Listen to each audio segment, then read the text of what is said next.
మొదటి 10 నిమిషాలు అవుతుంది. అప్పుడు అయిపోయింది. దేవునికి మహిమ కలుగును గాక. బైబిల్ గ్రంథంలో దేవుని మందిరానికి దేవుడు చాలా ప్రాధాన్యత ఇచ్చాడు. అందులో దావీదు అనబడేటువంటి భక్తుడు మందిరం కట్టాలి అనబడేటువంటి కోరిక గలవాడుగా మనకి కనపడుతున్నాడు. ఒక పర్యాయము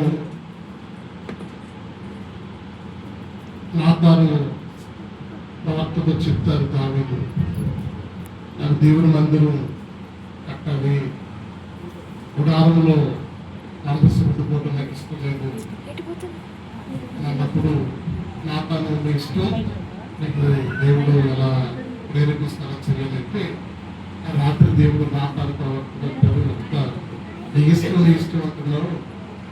దావీదు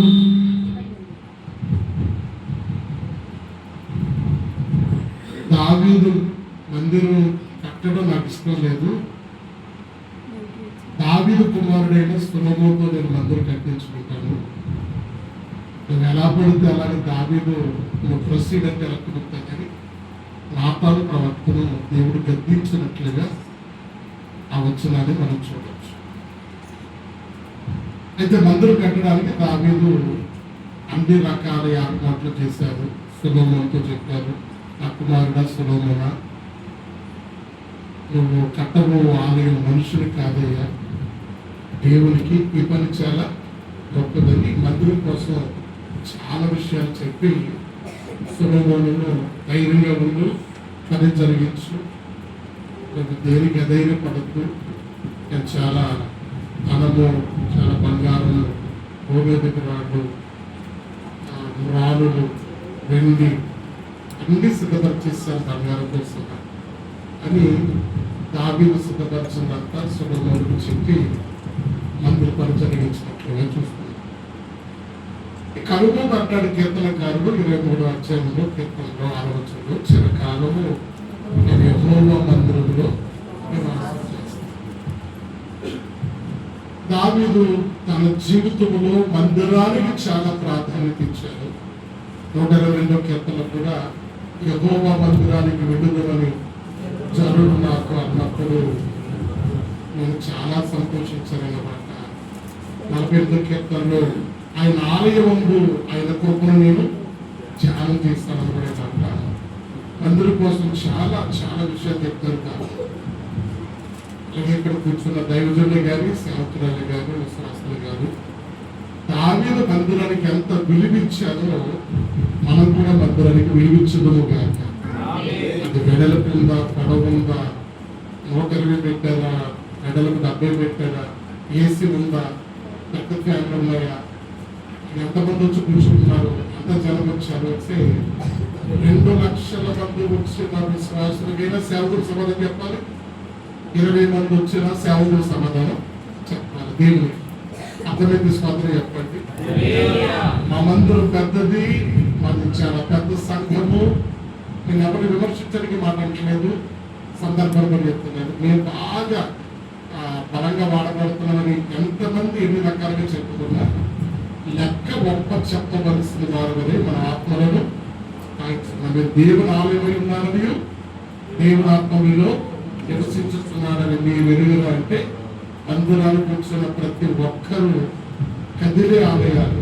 ఇప్పుడు చక్కగా పాస్టర్గా చెప్తే విన్నాను, ఈ మందిరం ఎక్కడే ఉంటుంది కానీ మనం మాత్రం కదులుతున్నాం, మనందరూ ఆలయాలు అన్నట్టు. స్వాతంత్రం చెప్పండి. అలాంటి ఆలయంలో ఉన్నటువంటి ఉపకరణాలను కలిసేసిన రాజు చాలా మంది రాజులు పాడు చేసే సంగతి మనం ఎరిగి ఉన్నాం. అందులోనే వాళ్ళు ద్రాక్ష రసం వేసుకొని తాగినట్లుగా చూస్తాం. అలాగే ఈ ఆలయంలో ఏది ఉండాలో అది మాత్రమే ఉండును గాక. మనమ దేవునికి ఆలయం కనుక ఈ ఆలయంలో స్తుతుండును గాక, ప్రార్థన ఉండును గాక, వాక్యం ఉండును గాక, విధేయత ఉండును గాక. దేవునికి మాత్రమే ఒకటి స్థానిక సంఘం. దినకరయ్య గారు చాలా కష్టపడి మందిరం కట్టారు కనుక సంఘం ఆ మందిరానికి వెళ్ళగలరు, ఏ మందిరానికి వెళ్ళగలరు కాకుండా కాస్త దేవుని తట్టు తిరిగిన వారిని కాస్త దేవుని తట్టు తిప్పి మందిరాన్ని మంచిగా నింపాలని దేవుని సేవకుని మనం చేస్తూ, తర్వాత దావీదు కట్టిన మందిరానికి గోడలు కూడగొట్టారు, బంగారం వచ్చేసారు, వెనుకెత్తేసారు, కాలంలో మందిరంలో మొత్తం వచ్చినట్టు మనం చూస్తున్నాం. ఎప్పటికీ మందిరాలు నిలబడవు, సంఘమే నిలబడుతుంది. మందిరం ఇంపార్టెంట్ కాదు, మందిరంలో ఉన్న సంఘమే ఇంపార్టెంట్. ఇప్పుడు సంఘానికి ఎవరు ప్రిఫరెన్స్ ఇవ్వట్లేదు, దేనికి ఇస్తున్నారు? మందిరానికి ప్రిఫరెన్స్ ఇస్తున్నారు. అది పెద్ద మందిరం. గారు క్షమించాలి, మేము చెన్నై వచ్చి వెళితే ఒక్కసారిగా 30,000 మంది కూర్చుంటున్నారు అన్నారు మందిరం. ఆ మందిరం చూద్దాం వెళ్తే అక్కడ సెక్యూరిటీ మాకు చెప్పిన మాట ఏంటంటే, నాట్ ఎలవండి మందిరం పండుగ స్టేడియంలో ఉంది మందిరం. సతీష్ కుమార్ గారు కూడా వెళ్తారు ఒకసారి చెప్పడానికి. వాహన్సిల్ ఆదరిస్తారు 30,000. దాని ప్రేయర్ కవరే నాకు తెలుసు 15 కోట్లు ఉంటుందేమో. Prayer cover class meeting lift లో పెట్టారు. అయితే మెయిన్ పాస్టర్ ఫోన్ చేసి, మీరు ఎవరంటే బైబిల్ తీసుకుని నాకు చూడటానికి వచ్చామంటే, నాకు ఎవరు పాస్టర్ గారు జస్ట్ ప్రేయర్ కావాలని వెళ్ళండి. టీపీఎం అని ఒక చర్చ్ ఉందండి, అది అప్పటికే చెప్పకూడదు అనుకున్నారు. ఆ చర్చ్ చూద్దామని వెళ్ళాము. నాకెలా పాస్టర్ గారు ఇలా నుంచొని చూడండి అంతే, మీరు మందిరుడికి రావడానికి కూడా మీకు అర్హత లేదు, మీకు యోగ్యత లేదు.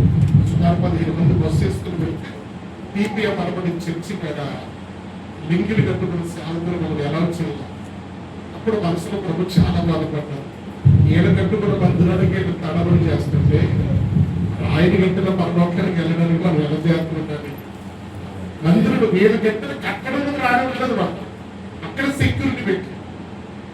కానీ యేసు దగ్గరికి ఎనీ టైం అర్ధరాత్రి రావచ్చు, ఎర్లీ మార్నింగ్ రావచ్చు, అలా ఏ సమయమైనా ఆయన దగ్గరకు రావచ్చు.